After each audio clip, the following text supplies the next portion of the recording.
유튜브 영상을 보게 됐어요. 근데 그 말이 참 좋더라고요. 황금알. 우리가 농사를 지면서 황금알을 낳을 수 있는 그런 기회가 있다 해서 이게 진짠가 계속 이렇게 주의 깊게 봤습니다. 그래서 한 3주 전부터 제 농장에 실험을 했어요. 제가 그 흰가루가 좀 많이 와가지고 나무가 아주 앙상한 상태였습니다. 그래서 그 고추 수확도 현저히 많이 떨어졌고, 그래서 마지막 6, 7월 달에 최대한 다수확을 하기 위해서 어떤 좋은 방법이 있을까 하고 이렇게 쭉 보던 와중에 황금알 농법을 접하게 됐고, 또 그에 대해서 제가 그 대표님하고 이제 서너 번의 전화 통화를 하면서 일단 응급처치로 여러 가지 뭐 이제 비료 시험부터 시작해서 연매실이 이걸 계속 한 2, 3주간 계속 반복을 했습니다.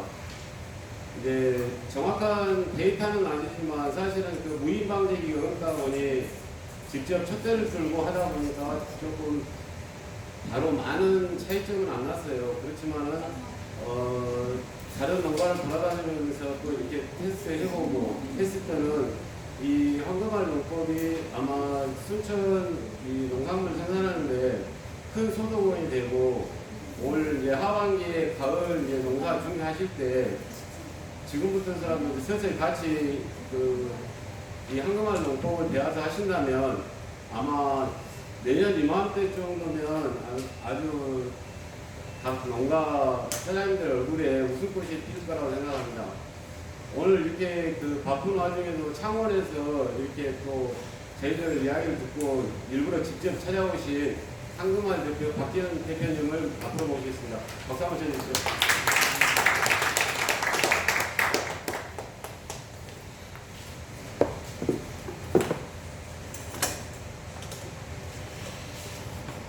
네.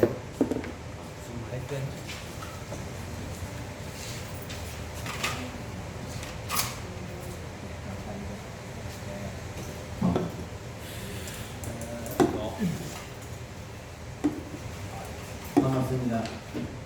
황금알 농법 대표 박기현입니다. 다들 이제 농사 지으시느라고 다들 바쁘실 것 같은데 앞으로는 우리가 이런 정보를 많이 접함으로써 농사가 나아질 수 있습니다. 지금 우리가 쌓은 경험으로서는 상당히 농업에서 상당히 실력들이 좋으실 텐데 그거를 시험하실 때서 조금만 더 배우신다면 우리 농산물이 전 세계 최고의 농산물이 될 수 있다는 거 하여튼 말씀드리고 저 역시 또한 농사짓는 농부로서 들어왔기 때문에 전 농사를 잘 질 줄 몰랐습니다. 실패만 했죠. 좋은 걸 다 해보고 그 다음에 결과를 안 나와서 찾았을 뿐이지 전 사실은 농사를 잘 못 졌습니다. 그 알 때까지의 희생이었고 그거를 이제 식물 생리의 에너지원을 파악하고 난 뒤부터는 내가 원하는 대로 식물을 바꿀 수 있다는 것까지 적용했습니다. 그리고 저희 황금알 농법 회원들은 강원도에서 제주도까지 있습니다. 전체가 저와 소통해가지고 거의 대다수는 상품 질이 좋아지고 생산량이 늘었습니다. 왜 늘었냐면 결국엔 잎이 두꺼워지고 잎이 건강했다는 겁니다. 근데 그리고 잎이 두꺼워지고 잎이 건강하면 비료 역시 잘 먹어요. 근데 우리 농산물은 유기체 성분이든 무기체 성분이든 어느 에너지를 먹고 자라는데 그 에너지의 다수, 적고 많고에 따라서 우리 농산물 자라는 그 척도가 달라지는 겁니다. 잎과 줄기의 둘을 나눠놓고 보면 잎이 먼저라고 주장하는 게 황금알 농법입니다. 잎이 먼저 먹어야 된다. 그러면 생명체 이게 상당한 에너지입니다. 그리고 우리가 참깨를 심어보면 똑같이 참깨를 뿌렸는데 월등히 좀 큰 분류가 생깁니다. 그리고 그나마나 천천히 따라가는 분류가 생기는데 이 분류층은 어디에서 생기냐면 우리 조상님들이 이야기한 될성 싶은 나무는 떡잎부터 좋더라. 그 잎에 영향을 주면 받겠다라는 겁니다. 그래서 잎의 영양 관점을 가지면 식물을 우리는 지금보다도 더 많은 생산할 수 있고 바꿀 수 있다는 겁니다. 이거는 지상부의 잎이고, 그리고 지금 우리가 가져온 그 흙들이지 않습니까? 이 흙들은 이게 박홍순 선생님 이 흙인데 수분은 42% 아주 좋습니다. 비료량은 1.7이라는 수치가 나왔어요. 1등은 안 됩니다. 2.5 정도 되면 어마어마한 힘이 나올 건데 요걸로서는 1등은 될 수는 없습니다. 이 수치를 잘 먹게 하는 것들은 잎에 맹물만 뿌리도 잘 먹는데 맹물을 뿌리면 잎에 살이 쏙 빠지면 안 됩니다. 금방 살이 쏙 빠져요. 그러면 우리는 이 작물이 뿌리에서 가져온 영양소로 잎으로 소화를 시켜서 뿌리로 내려가는 시간마저도 아껴야 된다는 거예요. 그러면 이 1.7이라는 비료 성분 나타난 염도 이 양으로 먹는 거라는 거예요. 이 기계는 가리 성분, 요 성분 나타내지 않습니다. 그걸 뭉뚱그리가지고 나타내기 때문에 정확하게 우리가 줄 때는 요소와 가리, 인산 이 성분을 어느 정도는 분류를 해줘야 됩니다. 가리 성분 하나를 보면 4대 1, 5분의 1 정도, 20%를 넘지 않는 게 제일 좋습니다. 그러면 너무 강한 생식 기능에 인해서 잎이 달라져요. 알겠죠? 수분은 여기에 42% 나오는데 수분 아주 제대로 좋습니다. 측정기로 측정했을 때 15cm 35%, 25cm 45%. 그 데이터가 되겠죠. 그럼 20m 저걸 다시 측정하면 비료량은 얼마나 측정이 나와야 되느냐? 2.5. 2.5가 되려면 이게 아마 쉽게 안 될 거예요. 우리가 겁이 나서 주지도 못할 거예요. 1.7이라면 여기다 비료를 갖다가 100평에 한 7kg, 8kg, 약 10kg 가까우면 8kg 정도 줘야 돼요. 요소를 100평에 지금 요 반 같은 8kg 줘야 돼요. 8kg 주는 순간에 연면실하고 물 뿌리면 그것도 2, 3 또 먹어버려요. 2.5를 못 맞춰내요. 100평당 이 시 비료량을 우리가 간수해서 1kg를 넣으면 0.08이 올라가요. 0.08이 올라가려면 이 상에서 우리가 1이라는 숫자를 올리려고 하면 100평에 10kg를 해야 돼요. 10kg를 넣으면 그 순간에 우리가 이거 하는 순간에 아마 이 정도는 먹어볼 거예요. 그럼 2.5밖에 안 되겠죠. 3.0이 되면 3초에서 뿌리의 수분이 빠져나가요. 그러면 2.7은 잘 먹고 되게 좋겠죠. 근데 2.7은 좋으나 맹물 시비를 많이 해줘야 돼요. 뿌리에서 가져온 그 많은 영양소를 잎이 소화를 못해서 잎이 발갛게 탄다는 겁니다. 그죠? 2.5는 잎이 잘 안 타요. 근데 이 시량, 비료량은 어마어마하게 중요합니다. 이 비료에 대해서 우리는 공부를 꼭 하셔야 되고, 지금 여기에 와 있는 자료들 자세히 보면 함수량이 많이 높습니다. 이 시 낮은. 요거 순천의 진숙경지. 요건 보면 수분은 58%에 이 시가 2.2 나와. 이거 고추가 됐건 오이가 됐건 지금 이거 상당히 좋은 혜택입니다. 요거보다 더 끓어야 되는데 요거 물 뿌리면 여기 이상 잘 못 끓어요. 맹물시비하고 연면시비하면 금방금방 먹기 때문에 먹었는 어디 가겠습니까? 성체로 다 나와요.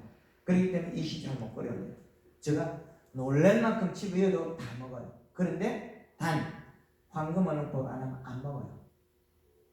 왜 안 먹냐면 잎에 함수량이 부족해서 잎에 있는 비료분을 영양분을 소화시킨 영양분을 뿌리를 이동 못한다는 거예요. 근데 이 잎에 물을 뿌리면 지금처럼 좋은 때는 얼마든지 물을 뿌려도 괜찮겠죠. 우리가 바빠서 못하지. 근데 한겨울에 물을 뿌리면 질병이 올 겁니다. 왜 그렇겠습니까? 온도가 낮아서 그래요. 온도나 환경이 좋다면 얼마든지 물을 더 뿌려도 되겠죠.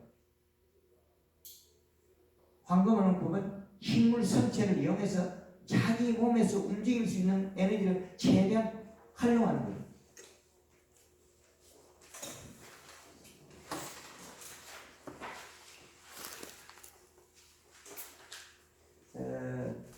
요건 박홍민 선생님 건데 요건 수분 40에 요것도 2.0입니다. 좋은 거예요. 2.0 되는 농작물들 거의 잘 우리가 잘 못 만들어요. 2.0이 되려고 그러면 이 비료는 50평의 밑비료는 한 포 정도의 2.0이 나옵니다. 그럼 우리가 작물을 재배하기 전에 작기가 끝날 때 근데 요건 또 보면 B 쪽에는 보면 수분 37% 수분은 상당히 좋습니다. 두 개 다 48이고 37 1.6밖에 안 나와요. 1.6 나온 거는 요건 지금 비료를 집어넣으면 100평에 10kg를 간줘야 돼요. 100평에 10kg 간줘 본 사람 있습니까? 못하겠죠. 그 진주 쪽에서 고추밭에 오이하고 호박을 중반에 잡기가 좀 부진해서 끝내고 2월 10며칠에 고추를 심었어요. 청량. 그리고 오이와 호박을 걷어내고 지금 고추가 크고 있는데 이 기계를 가지고 측정을 합니다. 그 지역 사람들은 물이 부족해서 계속 물이 주라 그래요. 고추 옆에 땅이 가가지고 손이 쑥 들어가요. 기계를 측정하면 수분이 50, 60이 나요. 절대 못 죽여요. 결국엔 그 주인이 외부에서는 자기 하던 방식과 남들은 주지 말라 그러고 기계를 믿으라 기계를 믿으라 결국엔 이겼어요. 지금도 가면 손이 쑥 들어가요. 고추 사이에 땅이 갈라졌어. 근데 지하 수분은 맞아요. 거기에다가 그 기간이 지나고 수분이 줄어들고 난 다음에 이제 정상화 되는 거예요. 그러면 이제 뿌리가 이제 함수량이 맞고 뿌리가 뻗으면서 연매시가 이실 거르니까 엄청 잘 나와요. 고추가 2배 따면. 근데 우리가 대다수의 우리 그 하우스원에 보면 양액기로 가지고 우리가 비료를 안 주는 이상 일반 우리 이게 지방에서 재배하는 그 어째 보면 주먹구구 농법이에요. 이웃에 전하고 전하는 농법. 관행이라 그러기도 하고. 근데 이게 수치상 나타나면 우리가 과학성을 가져야겠죠. 근데 우리 작물이 얼마나 먹는지 수치도 안 나온다는 거예요. 나타나는 수치를. 그래야만 우리 작물이 먹었다 했을 때 우리는 비료가 그만큼 필요하겠죠. 안 먹은데 필요는 없지 않습니까? 그건 어릴 때는 우리가 심었을 때 거의 대담소리 합니다. 왜? 열매가 없기 때문에 이 작물이 에너지원을 가져왔을 때 고추가 어디 달려있습니까? 이게 땡기면 나무 몸통이 달려있습니다. 그 말은 뭐 말이냐면 뿌리로서 오는 에너지를 먹어요. 영양소를. 고구마는 내려가면 먹고 마늘은 내려가면 먹습니다. 조금 달라요. 얘들은. 무도 내려가면 먹습니다. 얘들은 뿌리를 갔다 와야 돼요. 뿌리를 먹이 살리는 잎. 잎을 살을 찌워서 그것도 햇볕 때 건조대가 들이가는 놈은 더 빨리 보내려면 물을 뿌려줘야 돼요. 질병이 없는 한 물을 뿌리면 잘 가겠죠. 그래서 이동을 시키는 거예요. 그럼 연매심은 또 언제 할 거냐? 일주일에 한 번 정도 할 수 있는데 맹물을 뿌리면 가는 시간을 절약한다는 거죠. 그러면 3일에 한 번 정도 연매식 할 수 있는 또 틈이 나와요. 매일 하루에 한 번씩 물을 뿌리면 이틀씩 빼면 3일에 한 번씩 연매식 할 수 있어요. 그러면 지금 고추 같은 경우에는 아침 저녁으로 물을 뿌리면 생산량은 더 늘릴 수 있습니다. 왜 아침 저녁으로 물을 뿌리냐면 낮에 시들기 때문에. 그럼 낮에 일을 적게 한다는 거죠. 이 좋은 날에. 그럼 우리가 생산량이 감소했다는 겁니다. 진주 지역에서 다른 사람 다 하우스 그늘을 찌우죠. 안 찌웁니다. 그늘을 안 찌우고 그늘을 찌우는 시간에 차라리 아침 저녁으로 물 뿌리가 함수량을 잎에다 날려줘요. 그리고 맹물 2번 뿌릴 때 연면 시비를 한 번 하고 이 꽃이 하나도 안 떨어져요. 떨어질 게 하나도 없습니다. 이 시약 맞고 밑에 지하 수위 맞고 그리고 제일 중요한 게 바닥의 함수량입니다. 수분량이 많으면 뿌리는 그 함수량에 의해서 장애가 돼서 성장을 못합니다. 산소 호흡량이 부족해서 일을 못해요. 함수량이 제일 먼저 맞춰야 되고 그 다음에 이시량. 기상부에서는 꼭 필요한 것은 계속 연면시와 맹물시면 꼭 필요합니다. 그러나 토양에서 그만이 받쳐줘야 된다는 거죠. 그 비료량은 아주 잘 넣을 겁니다. 우리 방금 한 것처럼. 이 고추 꼭지가 이 몸통에 박여있기 때문에 아래에서 올라오는 영양소를 얘가 먹고 나면 잎이 먹을 양이 줄어들어요. 잎이 먹을 게 없는데 일을 못하지 않습니까?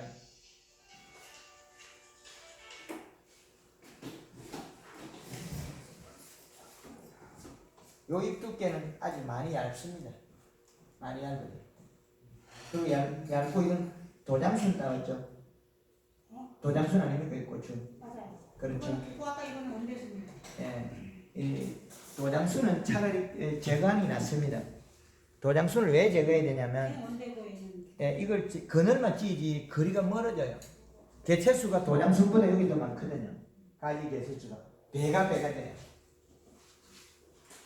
조금 나아지긴 했는데 전체는 아닙니다. 잎이 얇아요. 그 우리 잠깐 와가지고 이렇게 총무님 잠깐 한번 비료에 대해서 한번 먹는 거 설명 잠깐 해주세요. 제가 하면 너무 그 공식적으로 하기 때문에. 아, 비료요? 예. 아, 제가 우리 했던 대로요? 우리 총무님이 우리 한거만 넣고 했을 때 비료 먹는 양을 잠깐 설명을 드리겠습니다. 예를 들어서 예, 정확한 데이터 없이 처음에 이제 대표님 이야기를 듣고 사실은 제가 처음 간주한 게 25kg를 간주했어요. 비료를요. 1200평에 25kg를 간주를 했는데 사실은 겁이 나죠. 지금까지 비료 간주를 해도 보통 5kg? 물 간주할 때마다 한 5kg 전후반으로 했는데 대표님 이야기가 대충 한 계산상으로는 우리가 그냥 일반 요소로 표현했을 때 요소가 한 10포 정도는 들어가야 제 땅하고 어느 정도 맞더라고요. 근데 처음부터 이제 무리수를 던지기는 힘들고 안 그래도 지금 흰 가루 와가지고 나무 잎도 없고 그래서 뿌리도 또 처음에 심었을 때 또 침수가 돼가지고 땅 상태도 안 좋고 해서 처음에 25kg부터 시작을 했습니다. 비료를 25kg를 주고 물을 일주일간 굶겼어요. 저희 땅은 그 전토질이기 때문에 물을 한번 주면 수분 함유량이 거의 99%가 넘습니다. 항상. 그래서 일주일 이상을 물을 굶겼어요. 근데 이 더운 날씨에 물을 굶긴다는 것은 그동안 저도 한 번도 시도를 안 해본 일이거든요.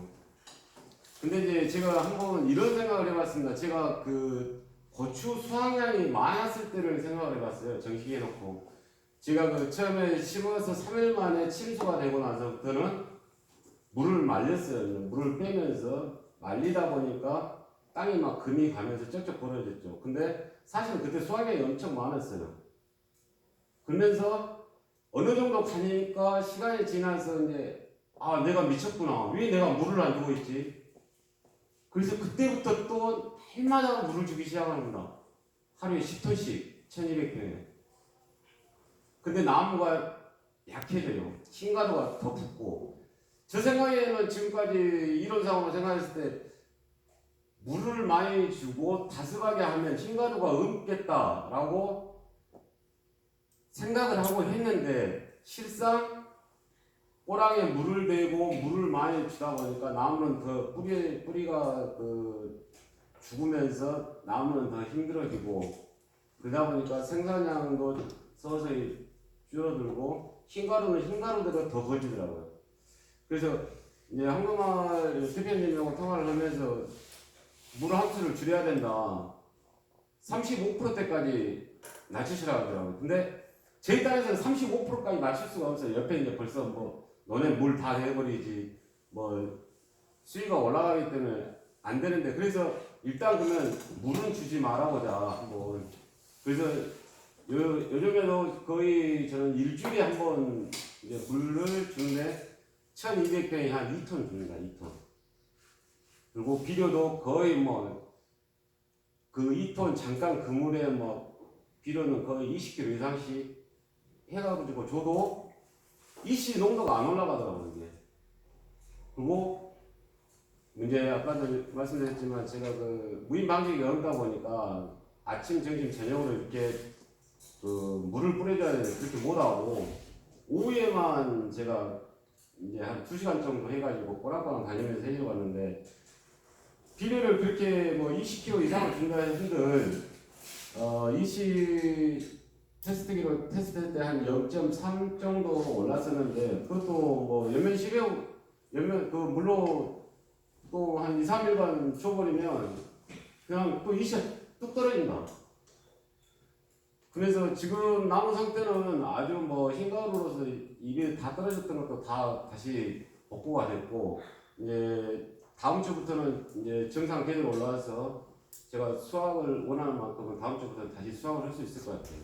근데 이제 이번에 이제 뭐 아주 제대로 이제 7월 말에 이제 끝내는데 7월 말에 끝나기 전까지 이시 한 장을 한번 2점대까지 한번 올려보려고요. 근데 아무리 올리려 해도 모르겠어요. 이제 다음에는 한 40kg에서 60kg 정도 한번 밀어보려는데 일단은 그 좀 겁이 나서 못 밀다 보니까 그 바로 이렇게 이씨 용도가 안 올라가더라고요. 그래서 한번 이건 작기가 끝나기 전까지는 2.0대까지 한번 올려봐서 나무 생육 상태를 좀 보고 어떻게 하는 게 더 대박이 나겠는가 한번 또 대표님하고 가끔 상의를 하면서 한번 해보려고 지금 계속 준비 중입니다.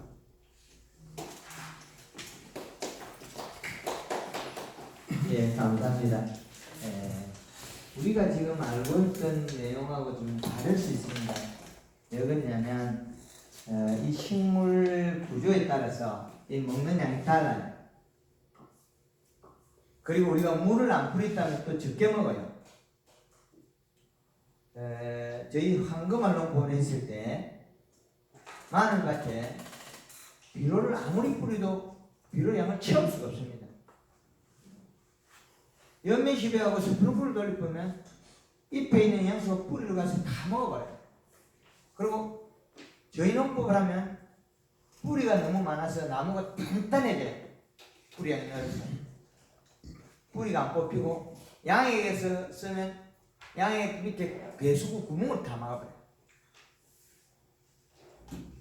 제가 안가르 거지간한데 파프리카까지 뭐 국화꽃 다 가르쳐 줘봤으니까 인삼이고 뭐 작물이라 하는 걸 다 알려봤으니까 이 저희 농법을 하면 잎을 두둑해서 뿌리를 배가 되게 해서 뿌리의 힘을 배가시키기 때문에 우리가 지금 쓰고 있는 비료량을 약 2배는 써야 될 겁니다.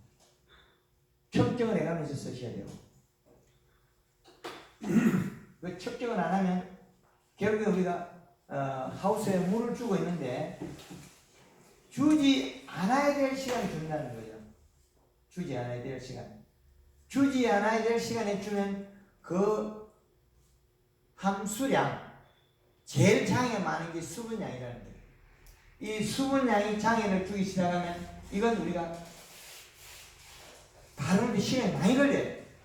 비료 부족한 거는 바르는데 시간이 빨리 되는데 물 많은 거는 바르는 시간이 더 많이 걸린다는 거예요. 우리가 지금.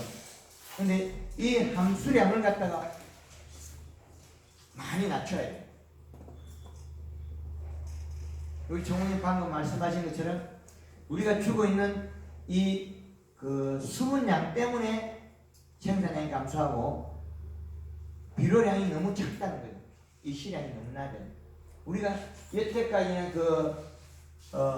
퇴비가 보약이다. 보약은 맞으나 그 물리성을 좋게 하면 극복할 수 있습니다. 그거는 퇴비가 많은 미생물 활동만은 좋습니다. 그러나 더 중요한 게 그 다음 답이 있다는 거예요. 여태까지 우리가 했던 거는 대대론이 얻은 그 미생물량이라든지 그 토양 물리성에 대해서 많은 강조가 됐는데 앞으로는 토양 물리성 플러스 이시량이 비료량이라는 거예요. 아마 총무님 지금 그 고추밭에 지금 토양이 이제 부드러워 좋아질 겁니다. 딱딱했던 게 부드럽게 좋아지죠. 그게 좋아지는 원인이 그 땅이 그 함수량이 높아가지고 미생물 활동을 못했다는 겁니다.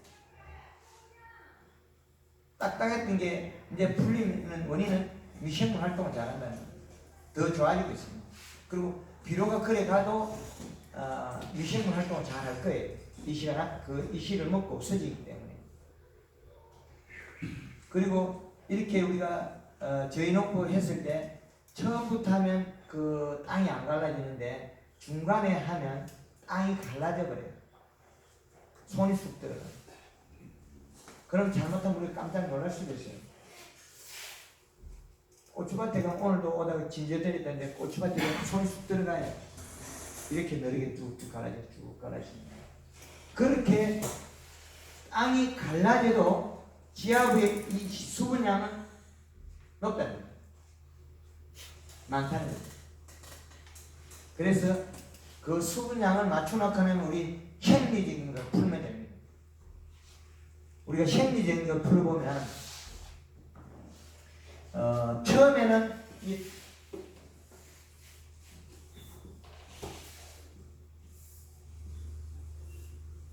떡잎에서 이게 자라서 이게 뿌리 양이 있다면 잎의 영양소는 껍질을 타고 내려올 겁니다. 껍질은. 그러면 뿌리의 영양소는 중심부를 타고 올라가요. 이 성체 중심으로 올라가요. 그럼 이 중심으로 올라가면 고추 꼭지는 어디 붙어 있냐면 나무에 박혀 있어요. 목집에 박혀 있어요. 단단한. 그러면 고추 잎은 요 잎은 또 어디에 붙어 있냐면 얘가 그 올라가는 걸 마디를 막아서 여기서 또 목질에 박혀 있어요.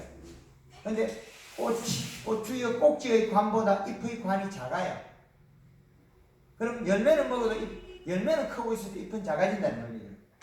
근데 얘들이 보면 그 대나무든 이 나무들이 보면 이게 마디가 마디 위에는 굵고 마디 바로 밑에는 얇아요.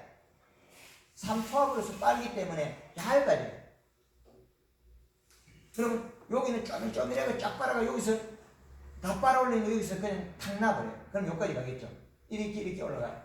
그럼 고추 꼭지는 어떻게 되겠습니까? 여기서 쫙 가지고 여기서 그냥 놔버려요. 그럼 고추 안쪽으로 가게 되겠죠. 이 구조적으로 요놈들이 행동하는 게 고추 꼭지 요게 그냥 영양을 땡겨가지고 여기다가 놔버려요. 그럼 여기 잘 먹고 에너지가 나. 그러면 이 단단한 꼭지를 우리가 연하게 할 방법이 없어요. 얘는 무조건 가져가는 거예요. 그럼 얘가 가져가는 양은 어디에서 우리 생산해야 돼? 잎에서 생산해야 돼. 잎에서 생산하는 건 뿌리로 갈 건데 뿌리로 가는 시간을 단축하는 건 맹물 시비에서 단축시켜야 돼요. 속도를 높여서 이동 시간을 단축해도 되고 맹물을 시비에서 단축해야 된다는 거예요. 그럼 지금 같은 공기에 우리가 속도를 올린다는 건 좀 어렵겠죠. 환경시켜야 되니까. 그럼 맹물 시비로서 이 잎에다가 수분 공급하자는 거예요. 그 양을. 그러면 이 수분 양을 그대로 하려는 거예요. 근데 이 수분 양과 대기성 양이 잎에 있는 영양소를 이동하는 양으로 보면 됩니다. 이동을 시키는 양이 나왔다면 잎 두께가 문제가 돼요. 중간에서 고추 열매가 영양을 뚝 잘라 먹어버리고 잎으로 오는 양은 적다는 거예요. 근데 이걸 최대한 농축시가 많이 보내려면 어떻게 했습니까? 그럼 여기에 뿌리에 있는 이 시량이라는 거예요. 이 양을 얼마나 많은 양을 안정적으로 보충시켜내겠죠. 2.5를 이 시를 가져가려면 우리는 상당한 양이 필요한데 여기까지 쉽게 맞출 수가 없을 거예요. 근데 양의 재배는 2.5, 2.6 마음대로 기계 조작만 되게 됩니다. 근데 우리 거의 대다수 통행이라면 관비 재배도 이게 가능하기 쉬워요. 이 시를 맞추기가. 근데 우리가 관비 재배도 아니고 우리는 통행 재배라면 이 시량을 끌어올리는데 상당한 그 비료분이 더 필요해요. 그러면 여기에 뿌리에 이 정도 이 시량을 가지고 있다면 지금 방금 온 흙에서 2.2까지가 최고 나왔다는 거예요. 2.2 농사라면 비료는 많이 가져왔어요. 그러면 지상부의 잎에서 잎 속에 영양이 부족하다. 그리고 토양 함수량이 많다는 거고. 그럼 수분 양이 어느 정도 적당히 많으면 장이 일어나지 않는 상황에서 많으면 웃자람 현상이 조금 생겨요. 웃자람 현상. 그러면 이동은 차지하나 잎에서 영양 먹을 게 적다는 거예요. 그러면 연면칩이 잎으로 영양을 더 공급해줘야 돼요. 잎의 영양이 부족하다. 그럼 잎의 영양만 늘렸더라면 2.2에 익히면 고추가 아주 좋은 거죠. 그런데 곧 이 시량이 맞아졌는데 낙하가 되고 안 됐다면 지하고 함수량이 높고 잎의 두께가 안 맞다는 거예요. 우리 종민 이해되십니까? 예. 예. 이렇게 중요한 일이 속에 있는데 우리가 이 부분을 간과해버리면 안 된다는 거예요. 우리가 이 지역에서 전국 1등을 하고 싶다면 데이터를 확립에 들어가야 됩니다. 그 데이터를 확립해서 그 데이터 양에 따라서 우리가 그 추적에 들어가야 되지. 그냥 관행대배 옛날과 같은 방법 우리가 해 들어가면 늦다는 거예요. 새로운 방법을 새롭게 우리는 계속 습득해 나가야 됩니다. 그래야 우리가 이룰 수 있다는 거예요. 그러면 이 시량은 잎이 먹고 살 수 있는 잎 두께에 해당하는 영양분이 되겠죠. 그러면 잎이 일을 많이 해서 더 좋은 품질이 나온다는 거겠죠. 그러면 우리 지역에서 생산되는 이 고추가 됐든 오이가 됐든 이 작물에 이 시량을 얼마나 맞추느냐에 따라서 품질이 달라지는 결과가 나오겠습니다. 그러면 이 시를 추격하고 대기석 잎의 함수량을 맞추고 잎에 영양을 공급해서 이 두 량을 맞추면 우리는 전국에서 1등 할 수 있다는 거죠. 그런데 이 양이 안 맞으면 제각각 따로 가고 그 외의 거는 현미적인 부분이 나옵니다. 고추는 우리 소금 작업을 잘 못하겠죠. 적화를 하거나 소금 작업을 안 한다는 거죠. 그러나 더 큰 열매들은 적화를 하건 그 열매를 적화를 하건 해야 된다는 거죠. 그러면 오이가에서 이파리의 센티미터가 몇 센치 때 우리가 열매를 달아야 되는 그게 나오겠죠. 고추는 그게 저 자료에 보면 아까 4대 공식을 개발해서 꽃 핀 날 아침에 요 잎을 잎자로 합해서 13cm를 키우면 상품 최고의 상품이 나온다고 정리해놨어요. 그 센티미터 이상이 된다는 거예요. 그런데 그 센티미터 이상을 천육 중반기에 맞추기 어렵습니다. 연면십이라고 맹물을 정확히 뿌려줘도 따라가기 정말 어렵습니다. 왜? 그 이상의 착과가 이루어지기 때문에 배수의 착과가 이루어진다는 거예요. 그런데 낙하는 막을 수가 있습니다. 적게 자라면 그 이동량에 따라서 커버를 못하는데 낙화는 거의 막아져요. 이 시량이 맞고 잎의 두께가 맞고 그 잎 속에 있는 영양 함량이 정확하게 비례가 맞다면 낙화는 안 일어납니다. 근데 오이는 아니에요.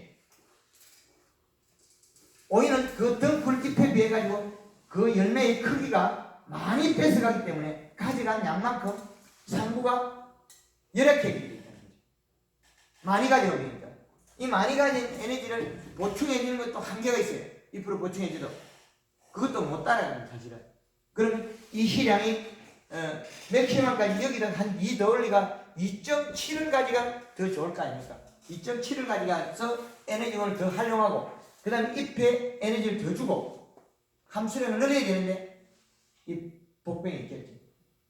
겨울에 잿빛, 과습, 겨울에 대기습이 높아서 열악한 환경에서 그걸 못 뛰어넘는다는 거예요. 그러면 이 신은 맞추고 지상부에서 그 잿빛이나 다른 것 때문에 맹물 시루를 잘 못하겠죠. 그럼 장애가 옵니다.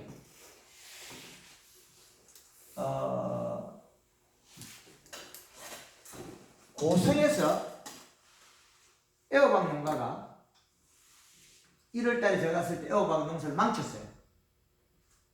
흰가루 들고 수시가 떨어졌는데 다행히 토양에다가 비료를 계속 집어였어요. 크라고. 근데 잎이 샤약한 게 안 먹어요. 잎이 약하니까 비료를 안 줘도 안 먹고 있어요. 그럼 비료가 잔뜩 쌓이겠죠. 제가 갔을 때 연면시료가 맹물 뿌리니까 이놈을 다 먹고 애호박을 엄청 많이 땄어요. 일주일에 47박스 따는 게 이틀 만에 10일 뒤에 80박스를 따요. 다시 10일 뒤에 120개를 따요. 엄청나게 땄어요. 근데 그 다음에는 또 망쳤어요. 연면시비를 알았거든요. 그 연면시비를 하면 되는 줄 해보니까 비로 다 못 비우면 안 되거든. 좋았다가 말았다가 좋았다가 말았다가. 연면시비 보약은 맞으나 아니에요. 일을 했을 때 가지고 끼셔야 돼요. 그러나 생산량이 늘은 건 맞습니다. 연면시비 행계. 그러나 지하부에 비료량을 맞추고 함수량을 맞추고 하면 배가 돼요. 연면시비 안 해도 이 심만 맞으면 나옵니다. 단 뿌리가 힘이 없어요. 그런데 자기 걸 먹고 돌리는 양하고 에너지하고 우리가 잎으로 먹인 양하고 또 차원이 다릅니다. 이건 엄연히 달라요. 우리가 밥을 반 공기 먹고 일을 하는 거나 밥을 반 공기 먹고 막걸리를 한 잔 먹고 일하는 거하고 에너지가 다르다는 거예요. 그죠? 여기에 비유하면 될 겁니다. 우리가 참때 참을 먹고 일을 하는 거하고 참을 먹고 막걸리든 맥주든 한 잔 먹고 일을 하는 거 에너지가 다르다는 거예요. 여기에 비해서 아마 연면 시비를 크게 비유하면 맞을 겁니다. 에너지원을 확대 시비는 겁니다. 저 비용으로서 확대하는 겁니다. 그러면 연면 시비는 영양학적으로 보면 영양밖에 없지만 이동 에너지로 보면 물이 잎에 함수량을 늘렸기 때문에 이동량이 또 늘은 겁니다. 두 가지 목적이 있습니다. 이 두 가지 목적이라는 것은 우리는 꼭 필요한 에너지고 이 의회에서 우리가 생산 한 번이 나오겠죠.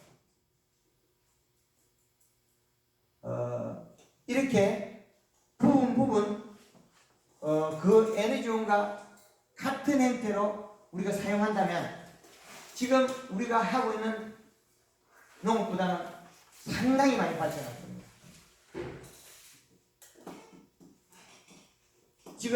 벌써 나타나는 게 이 시가 2.2까지 나왔습니다.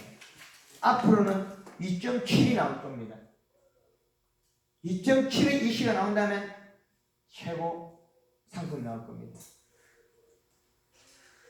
거기다가 지상부에 없는 에너지원을 연면 시비에서 이 나무 생체에다가 이 식물 생체에다가 영양을 공급하면 더 많은 에너지가 나옵니다.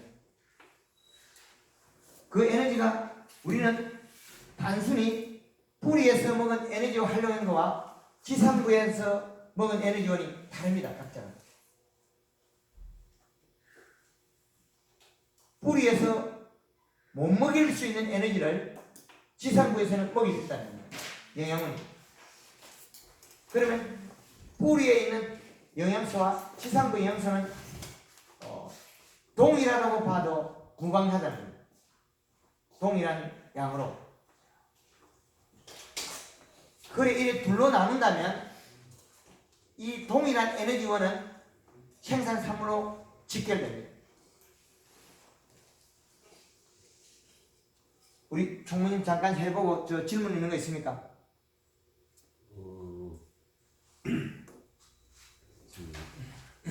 준비를 안 해갖고 네. 잠깐 좀 생각 좀 해보고. 예. 생각만 그 사용할 때 그 아마 헷갈리는 게 있을 거예요.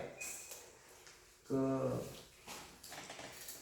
이웃 농가나 내가 하던 방식을 믿어야 되느냐, 기계를 믿어야 되나? 헷갈리죠? 아니 그래도 이제 아니 제가 그 여기 그 이시측정기. 예. 이시 측정기 미래 예. 미래 센서잖아요. 여기 예. 사장님과도 직접 통화를 했어요. 예. 한 30분 넘게 통화를 했는데 예. 거기서도 이제 뭐 대한민국에서는 최고로 인정하는 센서기고 이제 공대 예. 출신이더만 이 사장님이. 예. 이제 이 사장님도 그 센서기를 팔다 보니까 전국에 있는 농민들을 많이 만나셨대요. 예. 그래서 대표님이 말씀하시는 그 뿌리의 그 수분 함수 그것을 아주 그 상당히 그 중점적으로 이야기를 하시더라고요. 그래서 항상 뭐 35% 내에 그 수분만 유지한다면 그 농사는 잘 줄 수 있다고 기계를 믿어야 된다고 항상 그러시더라고요. 맞습니다.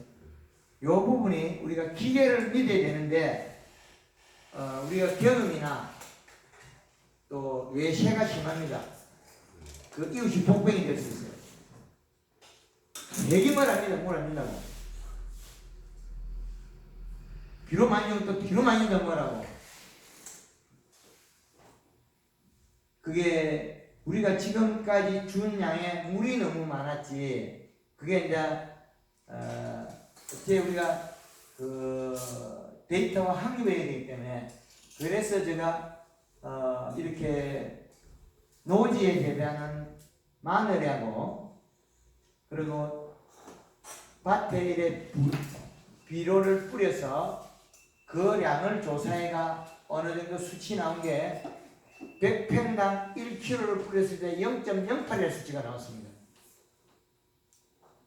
0.08. 그러면 우리가 아까 지금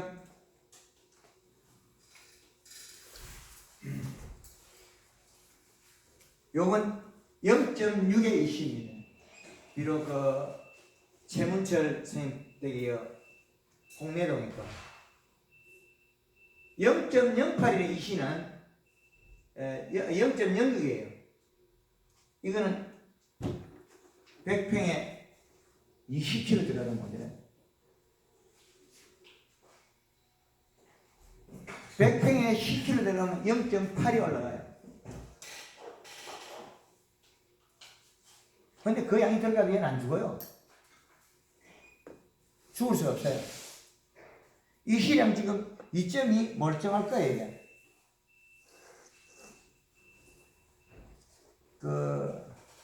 김순경 씨 집에 지금 이 시 2.2인데 괜찮죠? 네. 괜찮죠? 멀쩡하죠? 그러면 얘는 지금 요거는 최문철 선생님은 지금 비록 20kg 들어가도 괜찮네요. 20kg 들어가도 이거 멀쩡히 살아요. 그럼 우리가 100평에 지금 20kg 비료를 하면 맞아 죽어요.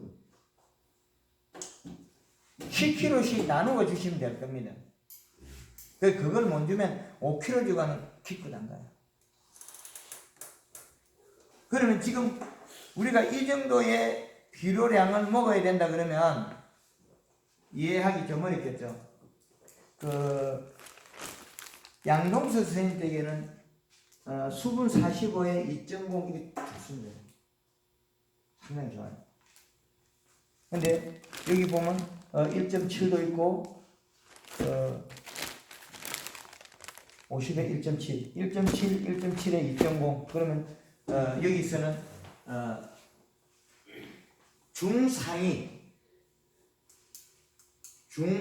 거예요. 농사 전체가. 근데 우리 지역에서 1등하는 농장을 조사를 해가 데이터를 내면 아마 2.0에서 왔다 갔다 할 거예요. 2.2까지는 잘 못 갈 거예요. 근데 2.0에 육박하는 사람은 거의 없을 거예요. 그러면 이 동네에서 소문나기로는 어떻게 내냐? 저 집에는 비료만 갖다 덜 붓는 소리 나와요. 갖다 덜 붓는 사람보다 한 비료를 30% 더 쓰면 맞습니다. 비료 갖다 덜 붓는 그 사람보다 우리는 30% 정도 비료를 더 써야 돼요. 그 대신 연면시와 맹류시를 관행하지라는 거예요. 그러면 비료를 먹고 소화시킨 양이 식물이 자란 생체겠죠. 그걸 다시 회전율을 더 빨리 하면 생산량이 더 늘어나면 되지 않습니까? 회전율을 빨리 하는 것은 뿌리 함수량과 지상부 잎의 함수가 있는 거예요.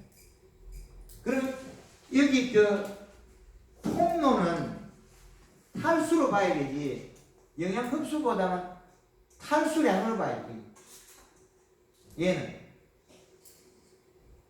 얘한테 대기섭을 높이가 이어도 영양 공급원이나 그하기 좀 멀다는 거예요. 거리가 우리가 수분 80%에도 옷을 걸리는 마를 거니까 그죠? 7, 80%에도 우리가 옷을 말리면 마른다는 거예요. 그러면 얘는 탈수로 봐야 되지 우리가 얘가 없으면 안 되겠지만 경제적으로 도움량을 좀 불려야 돼요. 그러면 이런 도장수는 좀 우리 경제적으로 좀 불리해. 왜 그러냐면 요 거리가 많거든. 펌프가 다 기다렸다는 거예요. 퍼올리는 펌프가. 마디가 짧으면 펌프가 여기 더 붙겠죠. 요 펌프. 근데 우리가 처음에 놨던 주지 그 옆에 축지들은 마디가 짧지 않습니까? 걔들은 펌프가 많아요. 마디가 많다는 거예요. 잘 퍼올린다. 그럼 얘는 여기서 여기까지의 펌프가 한 개밖에 없다는 겁니다. 마디가 어느 정도는 그 간격이 더 좁아야만이 에너지 전달이 잘 된다는 결론인 거죠. 펌프 개수가 많다는 거죠. 근데 우리는 마디가 많으면 역으로 생각하면 더 불리하게 생각할 수 있잖아요. 맥혀가지고. 이거는 식물은 그 마디가 흡수하는 양에서 펌프 개수로 보면 됩니다. 근데 이 펌프 개수하고 또 가늘게 자라면 두 개가 달라요. 가늘게 자란 거와 펌프 개수는 다릅니다. 그러면 우리가 어릴 때 가늘게 자란 거 위에 키우면 펌프 개수는 늘리나 생산량은 감소했겠죠. 이 두 개는 불가분에 같이 붙어 있어요. 그래서 설탕량을 늘리면 그 절간을 좁힐 수는 있는데 이 또한 차이가 있는데요. 곰팡이 피는 시절에 설탕량을 넣으면 설탕 또한 곰팡이가 피기 때문에. 근데 곰팡이는 피나 그 곰팡이는 설탕을 위해서 곰팡이 피는 거는 잿빛하고는 달라요. 잿빛은 저온에서 세포가 파괴된, 조직 파괴된 것을 먹어 치운 거지. 잿빛은 저온에서 조직에 먹은 거지. 우리가 외부에서 있는 영양물질의 곰팡이 아니라는 거예요. 이게 두 가지로 나눠집니다. 그럼 연면시비 했다 그래서 잿빛이 일어나는 아니라는 직접적인 원인은. 직접적인 원인은 잿빛은 저온기라는 거예요. 저온 시간이 너무 지속되고 오래 갔다는 거예요. 그럼 잿빛을 막으려면 그 온도를 그 잿빛이 한 날 온도로 올려야 되겠죠. 그러면 그걸 예방할 수 있는데 우리가 그 작물, 고추나 오이를 재배했을 때 제일 무서운 복병이 흰가루병 아닌가요? 흰가루병이죠. 오이는 뭐 녹용 오이에 노균이나 고추 흰가루는 거의 비슷한 거 아닙니까? 그것도 살이 빠져 그런 거 아니에요? 고추는 흰가루가 좀 살이 빠져. 그 살찌면 없어지는 거거든. 상추. 선충이야. 아, 선충. 안동에서 하우스를 40년 넘게 안 벗기게 했던데 오이밭에 해줘가지고 매년 오이가 첫 물에 250개 따는 걸 제가 열매식하고 한꺼번에 구해가지고 450개 따게 했어요. 그리고 선충 고까지 것들은 달고도 지나가요. 마늘에 작은 뿌리 파리가 마늘 뿌리 다 뜯어먹어도 마늘 키워요. 밴드에 있습니다. 나무가 다 말라서 죽던데. 예? 나무가 다 말라서. 그게 이게 말라 죽은 원인은 다른 게 있을 수가 있어요. 선충은 뒤에 왔고 우리가 점적옷을 잘못 만들어가 이시가 높거나 함수에 의해서 다른 원인일 수 있습니다. 그 맨놈 뜯어먹는 데 죽는 건 아니거든요. 잎을 두껍게 살을 짜고 통과할 겁니다. 걔가 식물을 죽일 만큼은 안 간다는 거죠. 구조상 벌레 몇 마리 뜯어먹으면 식물 죽지 않아요. 근데 이렇게 속 같은 게 많이 달려있긴 하더라고. 뽑아보면. 예, 근데 그거는 이깁니다. 어떻게 그거 방법이 잎을 두껍게 살을 짜가 염면실하고는 그거 이깁니다. 안동에서 애호박에 그거 달고 그냥 다 캐할 거예요. 지금 여기 뒤에 이거 지금 예, 부셔가지고 했다는 거잖아. 예. 근데 그건 선충은 약한 놈이에요. 저희가 지금 거진 한 2,500주 정도 심었는데 네. 1,000주 정도 죽었어요. 네. 부위별로 이렇게 저희 땅이 약간 모래 땅이에요. 근데 네. 모래가 많이 가는 쪽이 많이 죽었어요. 모래가 이렇게 물 가는 이렇게 흐르는 약간 이렇게 죽었거든요. 예, 600평에서. 근데 저희가 건조를 굉장히 많이 했어요. 선충 건조를. 예, 근데 좀 건강한 나무는 좀 늦게 죽고 예. 약한 나무는 좀 빨리 죽더라고요. 예. 이제 저희는 맨 처음에 그게 선충인지 몰랐어요. 처음에 예, 아기 때. 예. 한 나무씩 약한 나무인데 이게 건지다 보니까 한 10나무, 20나무 쭉 건져버리더라고요. 예, 물 건져 가는 데를 건져버리더라고요. 예, 건조를 해도 절대 잡히지 않더라고요.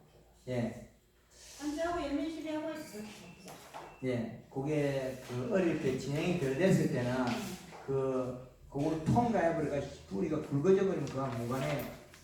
근데 이게 좀 빨리 죽는 나무는 보면 나무 원대 뿌리의 밑에 부분에 있는 애들은 좀 빨리 죽고 예, 이렇게 잔뿌리에 붙은 애들은 좀 늦게 죽더라고. 네. 몇 나무 이제 죽기 전에도 미리 뽑아보고 몇 나무 이렇게 보면 네. 그렇게 되어 있더라고. 예. 그 전에 통과하면 됩니다. 통과가 안 되나 봐요. 예, 근데 지금 저희가 주고 있는 그 선충량은 통과가 안 되는 거죠, 사실은. 예, 그 지금 그게 어려운 게 아닌데 우리 삼천포 여동수 씨가 2017년도에 그 마늘에 뿌리 다 뜯어먹는다고 저한테 전화 왔어요. 대표님, 우리 마늘 뿌리 다 뜯어먹어요. 그걸 왜 그렇게 하냐고. 뜯어먹는 보다 우리가 더 빠르면 되지. 뜯어먹는 놈보다 우리가 더 빨라요. 영면시에서 더 많은 거죠. 그 밴드에 보면 마늘 뿌리 손가락 그 2마디만한 거 2개, 손가락 요 한 마디만한 거 4개, 6개 까도 마늘이 멀쩡해요.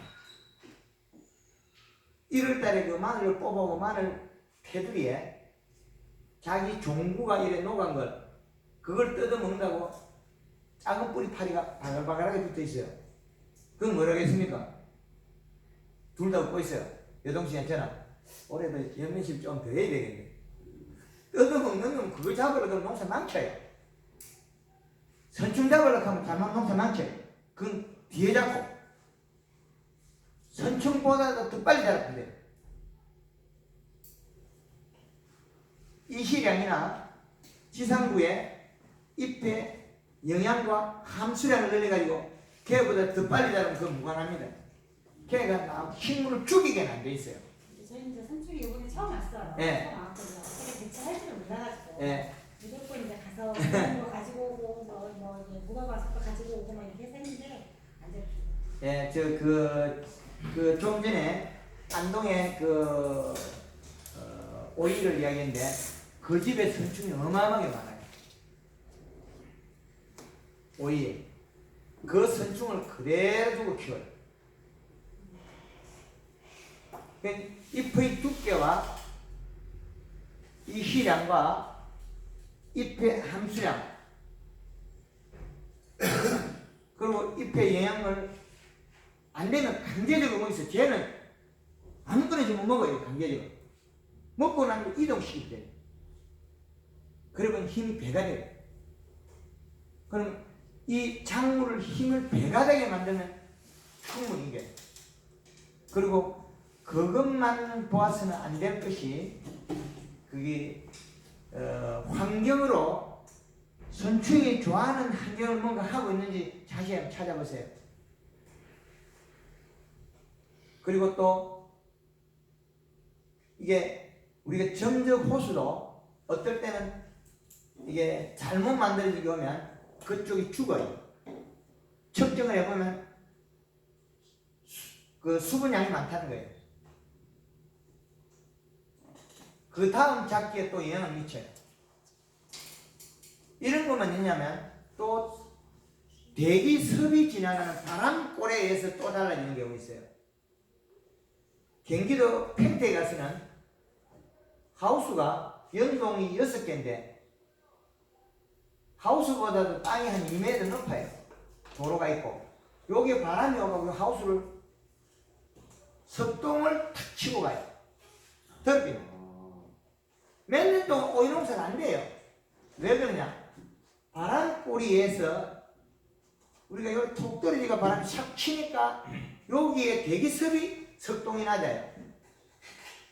그래가지고 제가 한참 찾다가 불러보니까 이 언덕 때문에 요 언덕 때문에 몇 년 누적됐기 때문에 여기 이시가 높다는 거예요. 그리고 탈수 현상이 자꾸 심하니까 매년 이쪽에 농사가 안 되고 비료가 쌓여요. 그래서 모종심을 했을 때가 이게 잎가에 대들가 노랗게 타요. 노랗게 탄 다음에 비료를 가져가고 물을 뱉었는데 이게 먹고 난 다음에 낮에는 기공으로 물을 뱉어요. 버려야 되니까. 물에 녹여서 비료를 가져왔단 말이에요. 그럼 낮에는 요 기공으로 비료를 날렸는데 이 기공으로 물을 뱉으면 이게 막혀가 죽어요. 비료가 쌓여서. 그 잎 끝단으로 뱉죠. 잎 끝단이 노랗게 될 때는 비료를 뱉은 거예요. 이 시가 높아서 비료가 높아서 그럴 수도 있고 이 시는 어느 정도 작은데 함수량이 많아서 그럴 수 있어요. 그러면 이렇게 됐을 때는 요 비료 잎 가에 테두리가 노랗게 탈 때는 뭐가 제일 보양이냐? 맹물이 보양이다. 잎에다가 맹물을 뿌리면 풀려요. 예, 잎 속에 저장 공간이 부족하고 함수량이 부족해서 못 돌아갔다는 거예요. 뿌리로. 순환이 안 됐다는 거예요. 그럼 맹물로 뿌리면 돌겠죠? 뭐 보통 오이 하우스에서 뭐 옆에 테두리 뭐 노래지고 뭐 마그네슘 결핍이니 뭐 어찌니 다 그러잖아요. 그건 맹물만 뿌리도 없어지는데 사실은 오이가 연약하고 어린 놈이기 때문에 연면 시비를 하고 맹물을 뿌려서 살을 짜고 그 이동시켜야 돼. 이 비료를 뱉다가 이 테두리 뚫는 거거든요. 근데 이 시가 굳이 많아서 그런 건 아니에요. 고추도 그 오죠. 고추 심으면 그 테두리가 빨갛게 타는 거 노랗게 되는 거 있죠. 예, 그거는 비료가 많다고도 볼 수가 없어요. 어느 정도의 수분 함량이 늘어난 거지 앞에.